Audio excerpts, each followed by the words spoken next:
Haryana HTET का आज paper हुआ पीजीटी वाले बच्चों का, और उसमें हरियाणा जीके के क्वेश्चन कैसे आए हैं।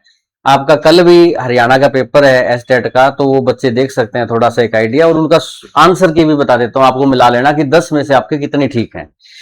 तो मैं आपको लेके चलता हूं पेपर के ऊपर। पहला प्रश्न जो पूछा है इन्होंने, वो पूछा है 81वें नंबर से है, भी क्षेत्रफल के हिसाब से जो सबसे बड़ा वन्य जीव अभ्यारण्य है वो कौन सा है। तो ये प्रश्न बेटा मैंने काफी बार कराया हुआ है। अबूब शहर का जो अभ्यारण्य है वो 11,530 हेक्टेयर का है, ठीक है ना। लगभग मान के चलो, अगर एकड़ में बात करेंगे तो 25,000 से भी ऊपर चला जाएगा।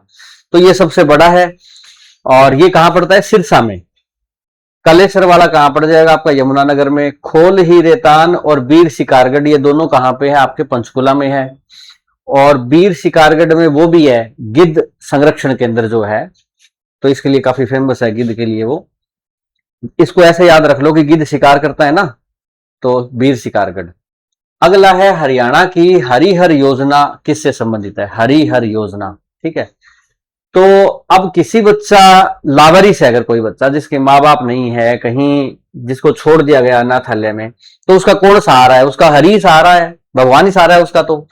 तो ये लावारिस बच्चों के लिए है हरिहर योजना। ये मुख्यमंत्री उस टाइम जो थे खट्टर साहब, वो लेके आए थे कि जो बच्चे अनाथालय में रहेंगे तो उनको अनाथालय में कब तक रखोगे भैया आप, 18 साल तक ही तो रखोगे, उसके बाद थोड़ी ना कोई वहां खिलाएगा खाना फ्री में। 18 साल के बाद जब आप उनको निकालोगे वहां से अनाथालय से, तो 18 से लेकर 25 साल तक, 7 साल तक आपको 2,500 रुपए महीने के मिलेंगे, एक तरह से एक मदद के तौर पर, ताकि आप तब तक काम धंधा ढूंढ लो अपना। सरकारी नौकरियों में भी उनको कुछ अलग अलग पद मिलेंगे, मतलब कुछ वैकेंसीज उनके लिए निकाली जाएंगी, ऐसा प्रोविजन। ये सब चीजें एक हरिहर योजना इनके लिए थी। हरिहर की मैं फुल फॉर्म की बात करूं, यहाँ पे HARIHAR, तो इसमें इसका मतलब था homeless, abandoned and surrendered children rehabilitation Haryana, rehabilitation initiative Haryana, ये इसकी फुल फॉर्म थी। तो इसमें क्या आ जाएगा, ये यहां पे आ जाएगा आपका बच्चों के लिए, बेरोजगार युवा के लिए नहीं है, ये बच्चों के लिए है जो लावारिस बच्चे हैं। प्रदूषण नियंत्रण बोर्ड की स्थापना कब हुई थी, तो ये आपका आ जाएगा 1974, ठीक है। इसके बाद अगला प्रश्न आपका, प्रथम लोकायुक्त, सेंट्रल लेवल पे लोकपाल होता है और राज्य में लोकायुक्त होता है। तो हरियाणा में जो पहले लोकायुक्त बने थे वो 2011 में नियुक्त हुए थे। कौन हुए थे लोकायुक्त, पालना काम होता है इनका, प्रीतम पाल।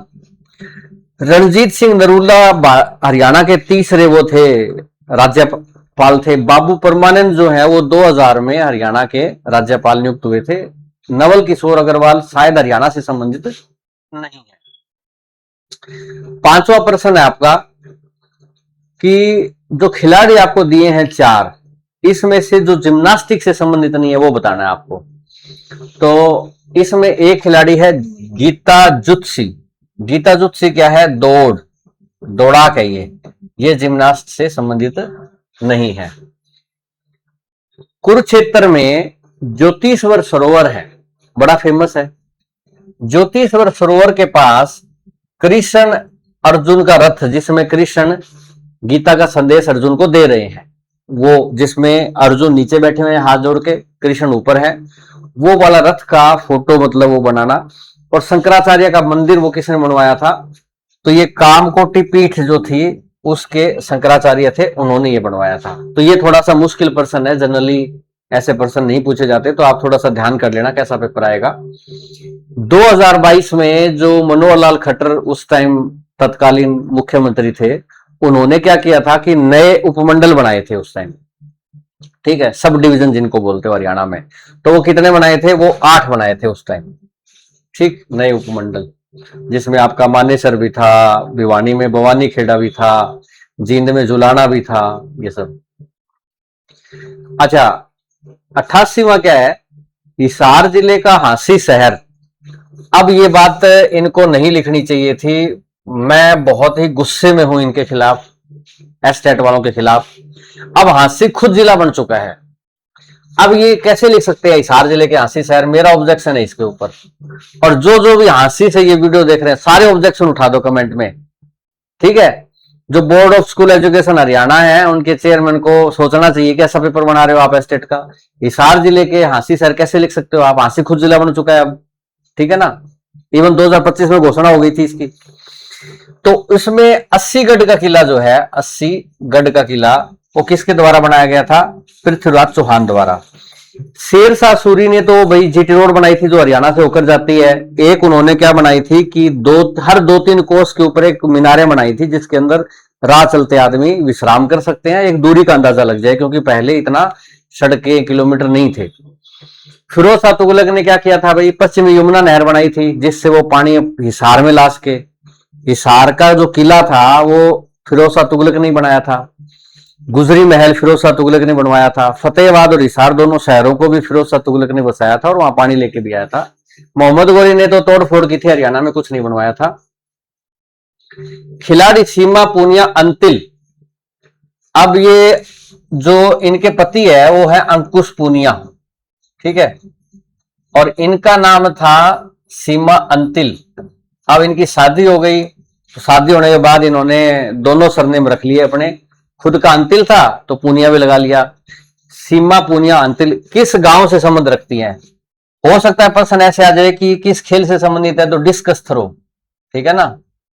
डिस्कस थ्रो जो चक्का फेंक होता है ना, वो था इनका खेल। कॉमनवेल्थ गेम में इन्होंने ब्रॉन्ज मेडल जीता, सिल्वर भी जीता। एशियन गेम्स में तो ये गोल्ड मेडल जीत चुकी हैं। वर्ल्ड चैंपियनशिप में भी ये ब्रॉन्ज मेडल जीत चुकी हैं। काफी अच्छे परफॉर्मेंस की इन्होंने, और करे भी क्यों ना, क्योंकि अंकुश पूनिया इनके कोच थे।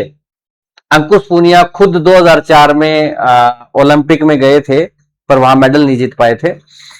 तो इनके जो कोच थे अंकुश पूनिया, कोच थे, तो वहां पे प्रेम प्यार हो ही जाता है सिखाते सिखाते। वो चक्का फेंकते फेंकते इनको प्रेम की बातें भी सिखा दी, और फिर इनसे शादी हो गई इनकी, ठीक है। कौन से गांव से है? तो गांव इनका खेवड़ा। अच्छा, कालुवास भाई एक फेमस गांव है, क्योंकि कालुवास से ना विजेंद्र सिंह बेनीवाल मुक्केबाज, तो उन्होंने तो यार उसमें भी सिल्वर मेडल जीता था ओलंपिक में, लंदन ओलंपिक में। तो वो कालुवास से हैं, भिवानी के कालुवास से। और लास्ट पर्सन है भाई आपका, हरियाणा के कालिदास किसको कहा जाता है? और कई बार ऐसे भी है, हरियाणा का शेक्सपियर किसको कहा जाता है? तो वो है आपके दीपचंद बहमन, हरियाणा के कालिदास। पंडित लक्ष्मीचंद को कहा जाता है हरियाणा के सूर्य कवि, दादा लक्ष्मीचंद, ठीक है। कई उपाधियां इनको मिली हुई है। तो ये 10% थे। एक बार रुक जाना, मेरे काम की बात तो करी नहीं मैंने। एक ध्यान रखो भाई, अब एस्टेट से तो अकेला काम नहीं चलेगा, अब आगे नौकरी लगना है ना मेन। तो नौकरी में हरियाणा ग्रुप डी की भर्ती आ गई, हरियाणा पुलिस के भी पेपर होना है, हरियाणा जेल वार्डर का भी होना है। तो सब में सिलेबस तो लगभग सेम ही है। तो अगर आपको हरियाणा बैच चाहिए, जिससे आप हरियाणा पुलिस भी दे सकते हो, हरियाणा ग्रुप डी भी दे सकते हो, हरियाणा जेलर भी दे सकते हो, वो हरियाणा बैच। और अगर आपको सिर्फ 99 में मिल जाए सस्ते में, और सारा कंटेंट हो।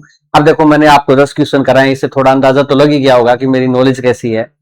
तो ऐसी बात तो नहीं है कि कंटेंट जो है वो कमजोर होगा तभी 99 में कोर्स मिल रहा है, ऐसी बात नहीं है। अच्छा कंटेंट है उसके अंदर, आप इसको ले सकते हो। तो अभी के लिए इतना ही बेटा। आपको क्वेश्चन कैसे लगे आप बताना, और आप क्या चाहते हो इस वीडियो के नीचे कमेंट करें।